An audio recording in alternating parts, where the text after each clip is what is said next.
Assalamualaikum warahmatullahi wabarakatuh. Hai anak-anak hebat, berjumpa lagi dengan Bu Lina.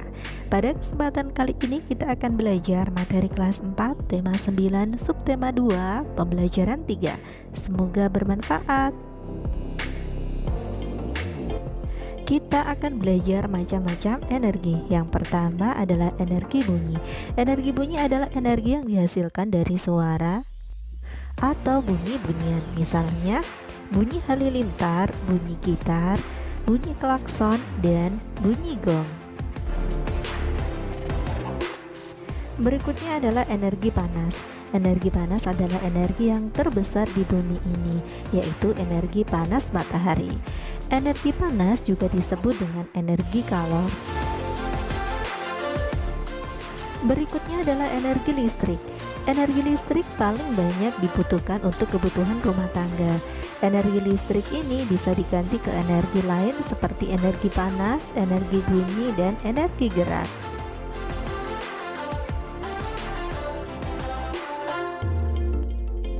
Nah, dari bentuk-bentuk energi ini kita kenal ada beberapa contoh perubahan energi yang terjadi dalam kehidupan sehari-hari. Seperti perubahan energi listrik menjadi energi panas. Contohnya perubahan energi listrik menjadi energi panas adalah penggunaan oven, kompor listrik, dan setrika. Kemudian yang kedua adalah perubahan energi listrik menjadi energi gerak. Contohnya adalah penggunaan AC, kipas angin, mobil mainan, mixer, dan blender. Yang ketiga adalah perubahan energi panas menjadi energi panas. Contohnya, ketika sepeda motor dipakai perjalanan jauh, maka akan panas. Kemudian yang keempat adalah perubahan energi cahaya menjadi energi listrik. Contohnya penggunaan panel surya. Yang kelima adalah perubahan energi listrik menjadi energi panas. Contohnya adalah penggunaan alat pengering rambut atau hair dryer. Dan yang terakhir adalah perubahan energi gerak menjadi energi bunyi. Contohnya menabuh gendang atau bertepuk tangan. Nah, berdasarkan contoh perubahan energi tadi, sekarang tugas kalian adalah menemukan contoh perubahan energi dalam kehidupan sehari-hari.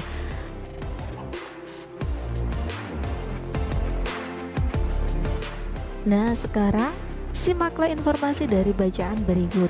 Organisasi Wahana Lingkungan Hidup Indonesia atau WALHI, Kepulauan Bangka memberikan satu contoh pengembangan teknologi ramah lingkungan. Krisis listrik di Kepulauan Bangka Belitung dijawab WALHI dengan mengembangkan pembangkit listrik tenaga surya. Pembangkit listrik tenaga surya ini berada di Desa Rebo, Sungai Liat, Bangka. Kini listrik dan tenaga surya ini sudah mampu mengaliri rumah warga hingga 24 jam penuh.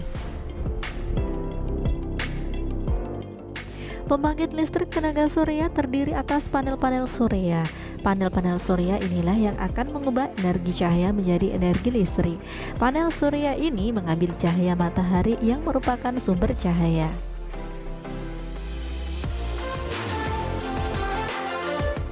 Pembangkit listrik yang dikembangkan oleh WALHI dan organisasi dari Korea Selatan ini dirakit dengan melibatkan peran serta warga. Tujuannya agar warga dapat sambil belajar. Dalam pengoperasiannya, pembangkit listrik tenaga surya ini dikelola oleh Koperasi Hijau. Koperasi Hijau mengelola mulai dari menarik biaya listrik ke rumah warga sampai perawatan dan hal-hal teknis lainnya. Anggota koperasi adalah warga masyarakat. Dengan demikian, warga pun akan aktif berperan dalam menggunakan dan merawatnya. Meskipun demikian, WALHI juga tidak lepas tangan begitu saja. WALHI turut mengawasi dan melakukan pembinaan.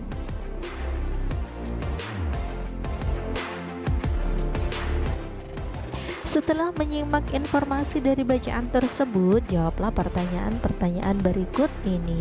Selamat mengerjakan, semoga sukses.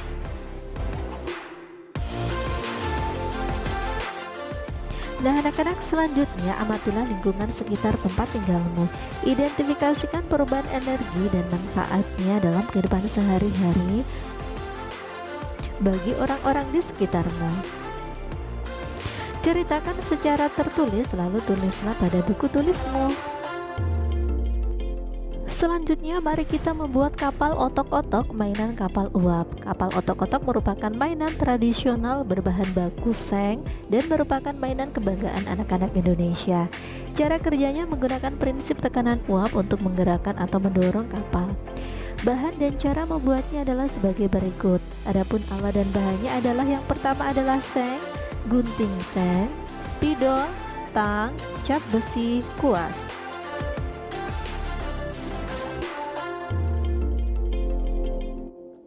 Adapun langkah kerjanya adalah sebagai berikut. Yang pertama, buat gambar pola badan kapal. Langkah kedua, buat pola ruang pembakar. Langkah ketiga, potong semua pola menggunakan gunting seng. Mintalah bantuan orang tua, guru atau orang dewasa yang mendampingi untuk melakukannya. Jangan melakukan sendiri karena berbahaya.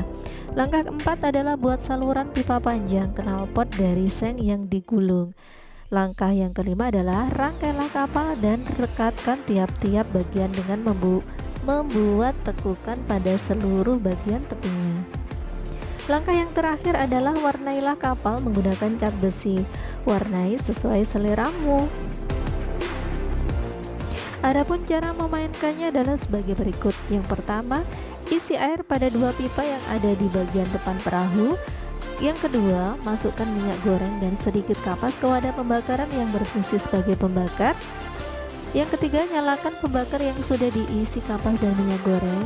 Dan langkah yang keempat adalah setelah kapal panas akibat pembakaran, maka kapal mainan akan mulai bergerak dan akan mengeluarkan bunyi otok-otok-otok-otok.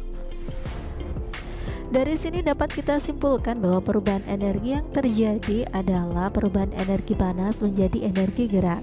Adapun fungsi kapas dan minyak goreng adalah sebagai alat pembakaran.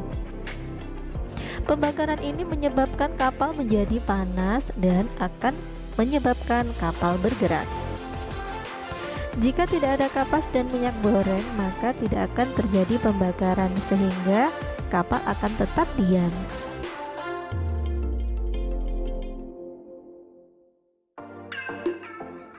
Nah, anak-anak, kegiatan selanjutnya adalah carilah informasi mengenai contoh perubahan energi dan manfaatnya. Carilah jawaban pertanyaan tersebut dengan bertanya kepada narasumber di sekitarmu. Kamu dapat bertanya kepada orang tuamu, bapak ibu gurumu, atau orang-orang lain di sekitarmu. Lalu laporkan laporan hasil wawancara yang sudah ada di contoh bukumu seperti berikut ini. Nah, anak-anak, sampai di sini dulu pembelajaran kita hari ini. Sampai bertemu kembali pada kegiatan pembelajaran berikutnya. Wassalamualaikum warahmatullahi wabarakatuh. Tetap semangat belajar.